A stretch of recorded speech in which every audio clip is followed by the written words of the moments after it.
We are at our last session of the day. We've had such a yummy time today. I feel spring. I feel blooming. Absolutely. Y'all, let's end this March Fam Friday strong with our last but certainly not least company, a16z. A16z is a venture capital firm in Silicon Valley that invests in bold founders and innovators. Today we have Justin Bethune, who is a college talent partner at a16z. He'll be helping moderate today's panel discussion on career advancement with Servando Cujera from Astranis and Valentine Chiwome from Waymo, whom Justin will introduce. So with that being said, let's give all the love to Justin in the chat and in the emojis. Awesome, awesome, awesome. Thank you so much. Welcome, everyone. Happy Friday. It's wonderful. We're so happy to be here again with you today. This is I think our third time hosting a Fam Friday, and we couldn't stay away. We just love the energy every time we're here. Can everybody hear me? And where's everyone kind of tuning in from? Love to kind of see where everybody's from before we kind of jump into things. Great. NYC, ATL. Okay, fantastic. Well, welcome. I hope everyone has had a wonderful March as well, now that we're at its conclusion. My name is Justin Bethune, and I work for a16z, also known as Andreessen Horowitz. We are a venture capital firm. We invest in many different startups across various focus areas, and we're all about early stage companies and backing founders that impact the world through technology. So more specifically, though, I'm actually on the college talent team here at the firm, and we are really in the business of finding great technical talent to connect to our portfolio companies. So we like to always kind of think of ourselves as like the gateway to startups. So if you're out there and you're interested in wanting to work for a startup, get connected to a startup, we are the folks that you need to talk to, and we're the ones that can facilitate for you. So we work with well over 200 different portfolio companies across, like I said, various different focus areas, anywhere from crypto, fintech, American dynamism, consumer. So it really runs the gamut. And so we're really interested in connecting with you. A few housekeeping items before we actually kick this off. We do have a check-in. So I think the check-in is going to come up here shortly, and it's also going to be in the chat. But what would be great is if you could check in for us. We run everything through a platform called Untapped. So if you have Untapped, fantastic. If you don't, it probably will prompt you to create a profile. But we encourage you all to definitely register and check in. This is our way of being able to stay connected with you, and then also to be able to evaluate you for our college talent program. In addition, we will be sending out some DoorDash gift cards for those that do participate as a token of appreciation from our part on being here and interacting with us today. So this QR code, I think, is also going to live in the resources tab as well, so you'll have access to that. So want to make sure everyone is set on checking in before we get started. And then let me kick over, and we have a really something special for you today. We have an awesome panel discussion. We're going to hear from two members from our portfolio companies, Waymo and Astranis. They're working on some awesome projects, awesome technology. We have Valentine and Servanto that's going to shortly introduce themselves and talk a little bit about their experience. But the main things that we're actually going to cover today are really around like charting your career path, think about fostering community at work, navigating imposter syndrome, and just overall career advice. So I hope that at the conclusion of this, like you walk away with the feeling of like there's some piece of information, some nugget of information that you can take with you you can remember, and just to kind of like use as some kind of guiding principle for you moving forward. So that is really what I hope everyone kind of walks away with from today. So without further ado, I would love to introduce you to our panel today. Servando, how's it going? Would you mind sharing a little bit about just like, briefly about your background before we get started? Yeah. Good afternoon, everybody. I'm really excited to be here and be able to talk to everybody and answer any questions and share my experience, at least what I've gone through in my career. So my name is Servando. I work at Astranis, and I'm the director of U.S. government programs. I've been at the company for 2.5 years. Before that, I spent most of my career at Lockheed Martin doing engineering, design for missile space applications. I did advanced manufacturing development, and then I eventually moved over and did some program management, some mergers and acquisitions, and then I ended up finding myself at Astranis. But I have a mechanical engineering degree, and I'm really excited and happy to be working where I am today. I think it's a really fun space. Fantastic. Thank you so much. And Valentin, would you mind sharing a little bit briefly about your background before we kind of get started? Yeah, absolutely. So my name is Valentine. Excited to be here. Excited to provide any insights I can share with the group. I'm a software engineer at Waymo. I mostly work on their lane change infrastructure. I've been at Waymo for about 5 years now. Before that, I worked for Google Search Ads. And yeah, I'm originally from Zimbabwe, got my bachelor's degree in Germany, and now I'm working from Atlanta. Awesome. Fantastic. So let's go back, gentlemen. Before we get into this, I want to kind of take a step back and let's go back to when you were both kind of those fresh college students coming out. I think a lot of folks in the that are here today are kind of in that position where they're trying to transition coming out of school. So I'd love for you to maybe share a piece of advice you would maybe give someone who's just considering starting a career in tech or aerospace, or what's the best piece of advice you would have for them just kind of starting out here? Servando, if you maybe want to kind of kick that off. Yeah, I mean, I think what I always think about in my career, kind of twofold. The first is you got to make sure you have like relevant experience. That's hard to do when you're in college. So like, go and work hard to get an internship. And if you can't, if that's troubling and difficult to do, then go join a club like engineering, doing whether it's building electric cars, whether it's building rockets, things like that, right? Get involved so that you can actually get hands-on experience, right? And that's things that you can do when you're in college. And then I think when you move into professional, first job, ideally after you get it, is really to realize that every single one of your early assignments is an opportunity to learn, and you got to figure out what it is that you're going to be learning in that particular role that you can then use in the future for future roles. And even sometimes, the assignments that aren't the sexiest, that aren't the best, maybe they're tough. Sometimes those are the ones that have the best lessons for you going forward in your career. So I think if you kind of take from that perspective, every single assignment early on in your career is going to be really important and something you can use for later on. Totally. Would you also, I know you talked a little bit about transitioning from Lockheed Martin to also being at Astranis. Like, can you maybe walk us through a little bit about how that worked kind of before getting to Astranis, how that, what have you learned and gained from that experience, how it was able to propel you and transition into working at Astranis? Yeah, so it's a great question. So at Lockheed, I had a lot of different assignments, right? I was there for 15 years, but I probably had a different job every 2 to 3 years, and it was always in different areas. So I had to adapt, learn new technology, new processes, just different parts of the business, or even type of systems we were working on. And so when I left Lockheed to go to Astranis, you went from a 20,000 person division, 100,000 person company, into that's been around forever, and everybody probably thinks we're a bunch of old engineers with pocket protectors and working on aerospace stuff, and part of that is true, right?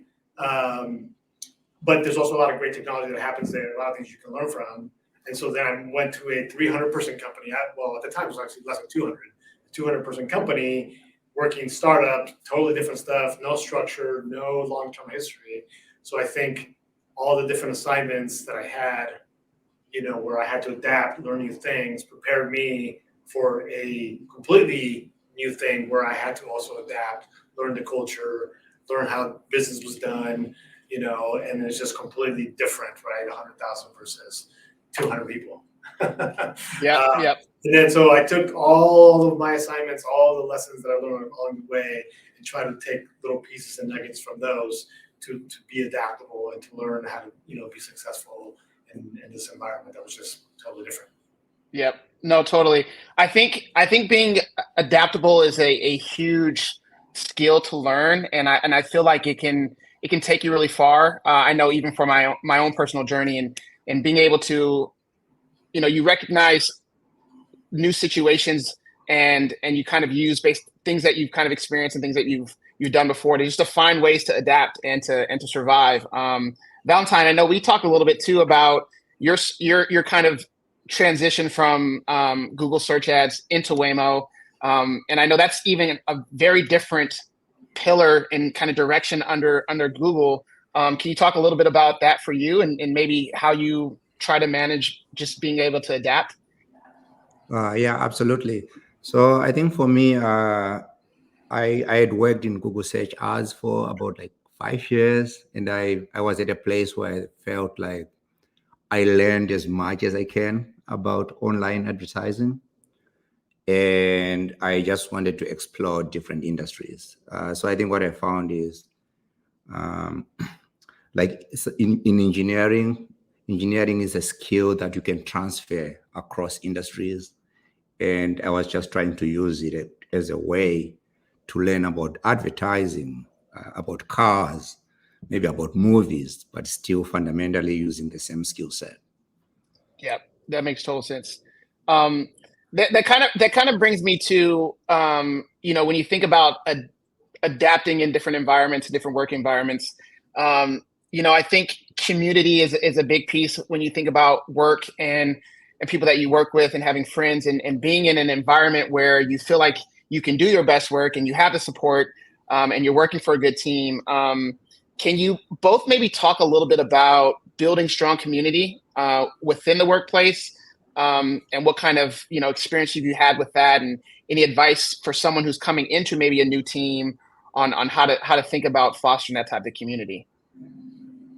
I don't know, Valentine, if you want to kind of kick it off, or Oh yeah, yeah, absolutely. Yeah, I think building community in the workplace is very important in my experience. I found that you're always working in a team, and you're never working on a project alone. So I found that human connections are just as important as technical skills. Uh, we spend a lot of time at work, so I think it's really important to create connections with the people you work with, and that exposes you to like new opportunities, allows you to grow in your career. Yeah, so I've always prioritized that. I think what I found also is, you know when I join a team, I always try to talk to the senior people. They're yeah, totally. always more open than you would imagine, and Yep. they're always willing to Yeah. mentor the junior engineer.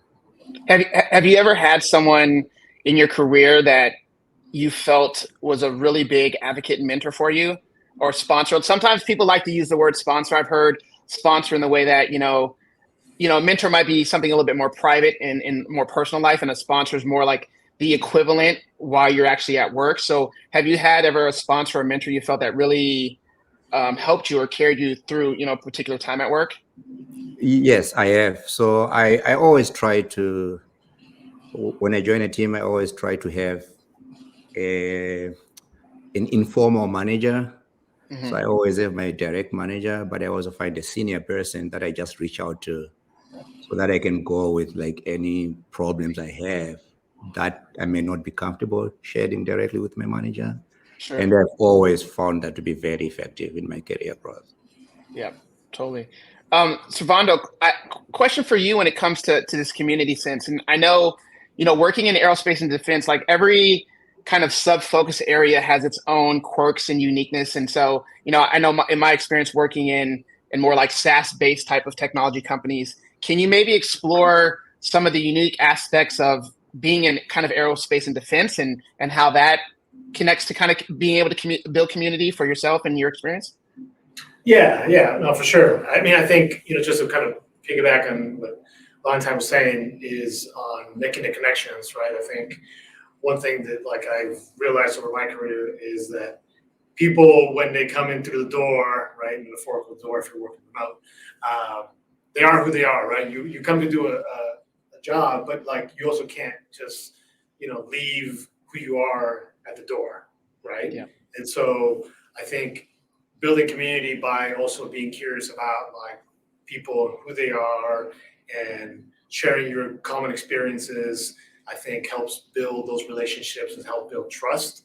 And then when you have trust between you and your coworkers, your teammates, right? Like you're way more able to solve problems and get things done because we live in an environment or we work in an environment where teamwork is like super important, right? Sure. So that's a certain part of like the community building. And then I think like for aerospace, I think when I first started working in aerospace, at least there wasn't a lot of like Latinos in, the community, right? Especially like I myself, I'm also an immigrant, right? And, get an engineering degree and then actually knowing what an engineer does in the engineering environment was all like new to me. Yeah, I studied it, but like what it actually looks like in the office and in the workplace was pretty foreign to me.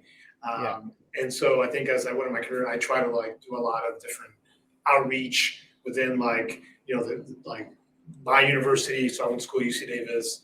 I was by Sacramento, so I would go back and do outreach with those students, or I would ask to be sent out on recruiting to some of the conferences, right, like SHIP, or even like, in some cases NASB or things like that, where like you can actually reach some of those talented folks and then explain to them like, why careers in aerospace would be suitable for them, right, and kind of, help them find ways to enter like this community and this type of workforce, and what are we actually looking for when we bring in talented students.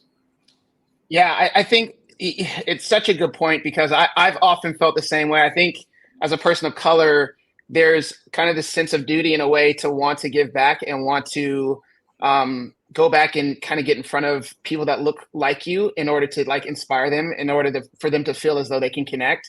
And so, I mean, even with this opportunity right now, even to connect with Color Stack and being in this position is a blessing, and I'm fortunate. But I agree, like that component of going back so people can kind of see you and hear about your journey is super inspirational. So, someone in the chat said, Nia said, she finds it somewhat nerve-wracking to speak to senior people in places that she works, but she knows it's important. And does anyone have any thoughts on approaching someone that's of that senior level to kind of like spark a conversation, or maybe just like to connect with in the office? Yeah, go ahead, Valentine. No, go ahead. Yeah, I mean, I think, at least my experience, right, coming from like a different country, like parents who didn't have a lot of education, right? Like you're not always told that it is okay to like engage with us, like, higher authority or people of authority. It's more like, be quiet and don't be seen, right? Whereas like in different communities, right, when maybe parents are more educated, like it is a different guidance that's given to you growing up of like, no, you have a place at the table. You can, like talk to these people. And I think like that's the mindset you have to go in, which is like, they're people just like you, right? They eat and sleep just like you and I. There's no difference. The only difference is like the barriers that you put in between you and those people. It's like, oh, well, they must be special or something. Well, the reality is they're just people. And I think if you engage with them at that personal level, at the as an individual level, and treat them like people, I think like you can spark a conversation and get insights onto, what you're looking for, that, what advice maybe you want from them, or guidance or mentoring. Yeah, I totally agree with you, Zepando, on that. And I think that approach, that just know they're people too. They used to be junior at some point. and expertise always takes time. So they're just ahead of you in terms of time, but you're going to get there too. And I think the other way I found that's effective is just come to them and ask how you can help. Because usually all these senior people, they have problems they need solved. So just offer your help, and that way you create a connection that's mutually beneficial. You learn from them, but you also produce be it code or a service for them. Yeah. No, this kind of naturally is going into this is great because it's naturally kind of going into the another theme that we were kind of focusing on here is really kind of navigating that imposter syndrome, right? And I've had that experience myself, starting in a new place, and it's like, do I feel like I belong here? Do I feel like I can do the work? Believing in myself in those moments, right? That it's key to feel like I deserve to be here. And you guys are touching on it a little bit right now. Can you talk maybe even a little bit more detail about times you might have faced this and had to like overcome this in a little bit more detail? And what are some advice or perspectives that you don't mind sharing with some of the students here today? Go ahead, Valentine. So I think I faced it. So right out of college, I started this job in Google search, and for me it was a huge jump from and I'm sure for most college graduates too. From in college you have these very limited scope projects that are well defined, and now you're just thrown in this environment where there's like 50,000 other engineers from all these like fancy schools with PhDs and all this, And I think for me, one of the things I learned from that is figure out what you're good at and try to bring that, right? So each time I enter a new world, I always try to dig into what I know I'm really good at and then bring that to the table, be it a specific technical skill, or be it getting people together, uh, or resolving conflict among people. And I think the other thing that helped me a lot is uh, just being transparent with my tech leads or my managers about what I'm going through, the challenges I have in that moment. And each time I did that, I realized, oh, they went through the same thing that I went through, that I'm going through. So there's nothing special about what I'm going through. And I think over time, as I spend more time in this field, I just start to realize most people go through that. Yeah. So if we all feel like we don't deserve the job, maybe we all do. So I think it becomes a mindset thing. Yeah.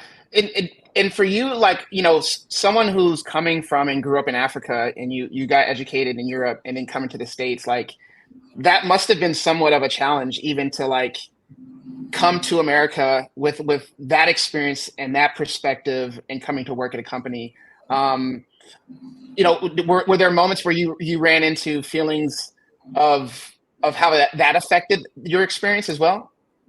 Absolutely. Yeah, I Yeah. think I think that there were definitely moments where I felt like, I wish there was another engineer I could just talk to in my mother tongue. Yeah. We Yeah. could Yeah. really understand what I'm trying, what I'm going through. But I think for me, the way I look at it as well is I try to flip it and say, it's some form of pioneer work, and there's gonna be challenges like that. So what do to make it easier for the next person? And I think the other thing I've also found is, at least in engineering, all the people I work with are engineers first. Mhm. So I think if you connect with people at that level, Yeah. everything else seems to fall into place. Yeah, totally. Servando, I don't know if you have anything to add from that regarding your perspective and things that you've experienced in Yeah, overcoming. yeah, I was thinking about it, and at least for me, like again, because I think I came here, I was 9, 10 years old. I came from Mexico. I didn't speak any English, and so I always felt like I was a little behind on everything. And so I feel like I've had imposter syndrome in like my entire career, and every new assignment I take, I question myself and say, am I going to be successful? Am I going to be able to do this? Like these people are talking, all seem to know what they're talking about and understand, and I don't, right? And so what I think has, at least now that I've gone through my career, I realized that like I've solved that problem every time, right? And at each stage, whether it was middle school, high school, college, first job, second job, rotation companies, the thing that you have to really try to do is to learn what you don't know, right? Whether it's actually going down and deep and learning it like deeply, and or relying on experts, and or seeking mentoring and other opinions, and really understanding what you're working in, right? And like put into hard work to go learn all that stuff, because it's all learnable, right? Right. So it's okay if you don't know something. Like it is really okay. But like, what are you going to do to close the gap in your knowledge? Yep. 100%. And speaking on knowledge and what to understand and any kind of perspective there, we're kind of going through a pretty interesting time in technology. Obviously you both probably are privy to a lot of interesting things that both your companies are working on. Are there any particular skill sets or things that you feel people should be thinking about as they're coming into the workforce? Maybe specifically if it's working with satellite technology, or if it was driverless technology. Do you guys have any perspective there on advice for early career professionals as it relates to those specific things? Maybe is there a class that you're like, hey, you know what, I remember learning a lot from this class, has been able to help me, or if there was some project that you did, or any kind of perspective to kind of help people think about how they should think about the skill set standpoint of it? So I think, at least for me, one of the things that for aerospace in particular, right, that really changed the way I thought about things was when I really got into additive manufacturing, specifically laser powder bed fusion, which was basically like metal 3D printing, right? To understand technology, I also had to really understand all the applications, right? And how this was relevant. And so it was really my first hardcore exposure into systems thinking and really understanding the big picture, right? And so I think that's like a really important skill, especially as we like move into a world where there's a lot more AI and all these other things that like can process a lot more, but you as a person need to be able to digest the information, think big, think about the systems, and at the same time be able to then master like down into like the thing you're working on, right? And so I would say that like that's a big skill that isn't always necessarily taught, right? Like in classes, but you learn over time. And I think it's really highly important is that systems thinking, because it also helps you do your job and or learn more, because it's like, oh, I'm just part of this massive system in this area, but how does all these other things affect me, and why am I doing what I'm doing? And so learning that skill, I think, is really important for any particular technology role that you're in. Got it. Yep. Yeah, I totally agree with Stefano. I think system learning is a huge thing because it's technology is going to run things for a while. And if you think about it, it's really about large systems, right? If you think of Facebook, it's a large system being used by billions of people. So I think just understanding large systems is transferable and it's going to remain vital for a while. And just more practically, right now, I think we all know how AI is hot right now. Sure. So I think you want to understand AI. You want to understand training models. You want to understand generating training data. You just want to understand the basics. Yeah, absolutely. I know we're getting close to time, and the questions are starting to pile up here.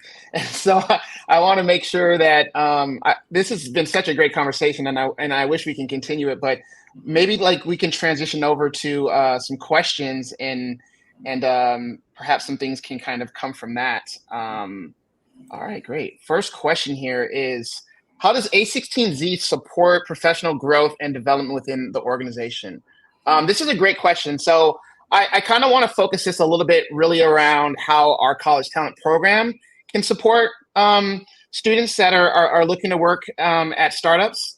And really, part of my job is, I go on campus. I have the opportunity to work with a lot of amazing portfolio companies when we bring them on campus and connect with different students and host a variety of different events. They can, anything from a career fair or a coffee chat or, a private dinner is a method and way we use to kind of connect with students.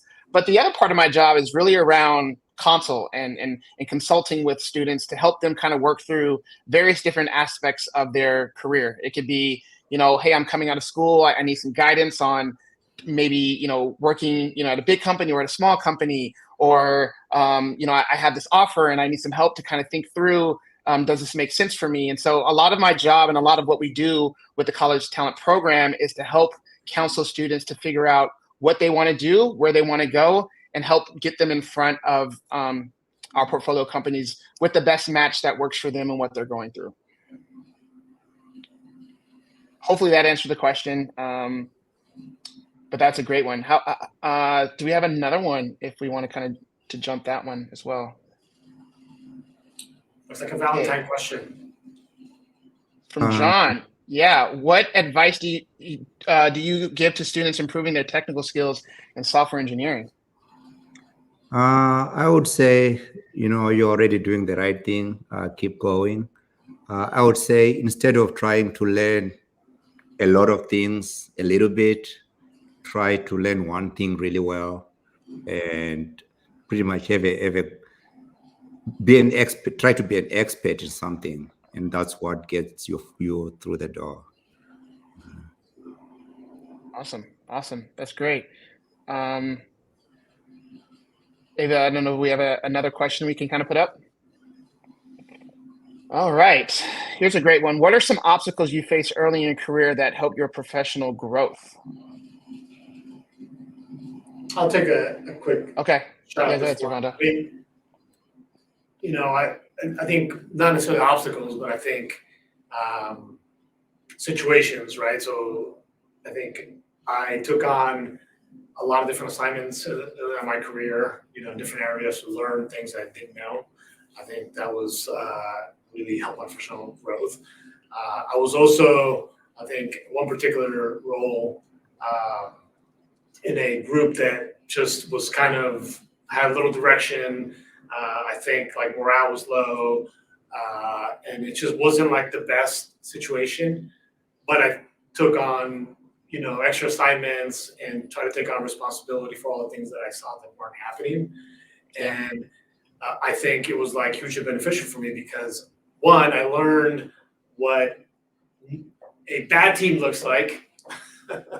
And I think that it's just as important as to understand what good looks like, right? Yeah. Because sometimes people will stay in roles or be afraid to move and change roles or companies, and that may not realize that the situation that you're in isn't necessarily the right thing for you, right? Yeah. And so part of your growth is learning like where and what roles you want to take on. And so knowing what not good looks like is just as important as knowing what good looks like.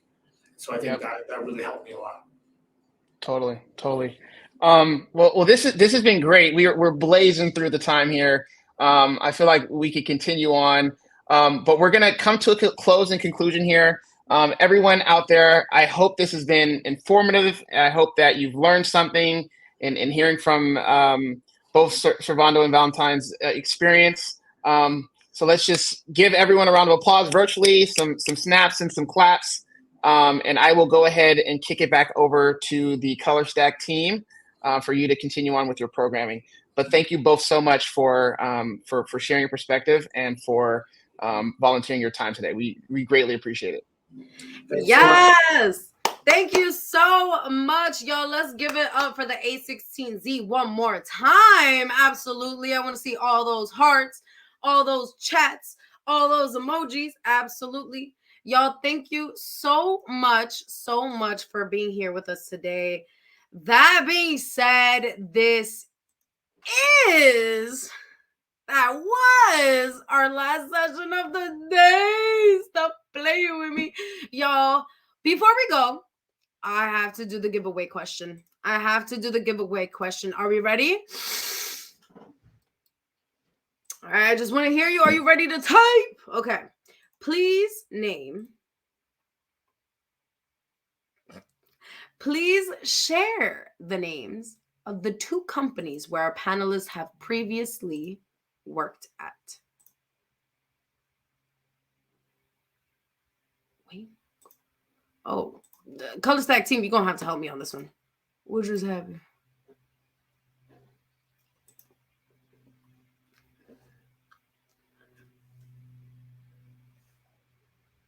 Okay.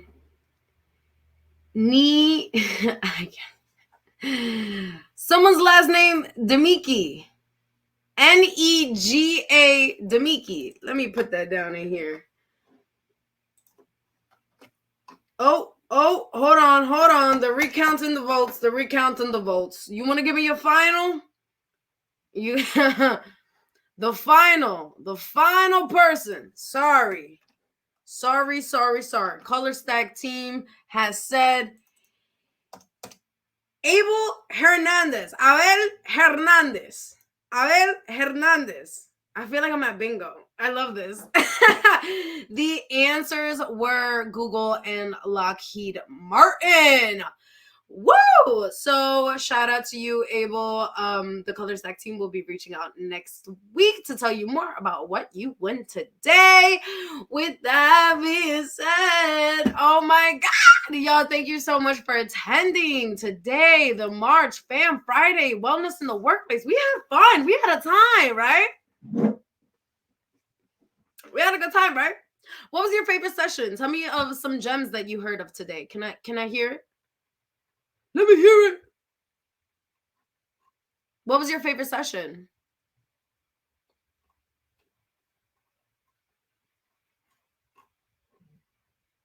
Aw, you guys are so sweet. DraftKings. Okay. Someone said they liked me as a host. Follow me on Instagram. It's exactly how it's spelled right there. Rami. Oh. Yeah, that was fun. That was a lot of fun. The last one. Love that. The announcements. The announcements gave. Like, he came in here like, did he get like, oh my God, it's so scary. And I was like, Rami, just say it. Just spill, diva, right? And then he actually had tea to spill. Love when that happens. Okay, announcements. Rami with host. Amazing. DraftKings Squarespace. I love that, y'all. This has been such a juicy time. We'll be back here next month. Next Fam Friday. How much fun. We'll be in April at that point. The year's going so fast. With that being said, please make sure to fill out a Fam Friday feedback form. Wow. Fam Friday feedback form. That's really fast. And make sure y'all let folks know, like, what do y'all need? What do y'all want? And what do you want to see in the next time? What type of sessions do you want? Maybe you want more break time. Maybe you want more roundtables. Whatever it is, let us know inside the feedback form. And giveaway winners will be emailed next week following the event so you can redeem your prize. Yo, stop. Okay. Before I leave, just make sure y'all know y'all are incredible. You're doing so amazing. You literally showed up for yourself today. You spent the whole day, session to session, learning about what's going on in the tech industry, learning what's going on at school. And I'm so proud of all of you. Genuinely, you guys are all incredible. And I am so impressed by all of you because I was not doing this in college. So the fact that you're doing this is amazing and incredible. So I also want you to remember to follow ColorStack.org on Instagram, as well as tap into their LinkedIn, ColorStack. And if you like me, if you think I'm silly and goofy, which is all I ever want to do, make sure to follow me. My name's Michelle Adana. I also have a really fun podcast. It's brand new. It's called Bodega Chat. Exactly what you think is happening in the Bodega Chat. And I put out silly stuff all the time. Y'all, I'm so excited to see y'all at the next Fan Friday. It will be April 26th. It's going to be juicy, just like this one. And like the last one. And like all the Fan Fridays ever. Anyways, thank y'all so much. Have a great weekend. You deserve it, champ. You deserve it, champ. Let's hear the emojis. I love it. Thank y'all. Have a good Friday. Be safe. Drink your water and go to therapy, Diva. Have fun. Bye.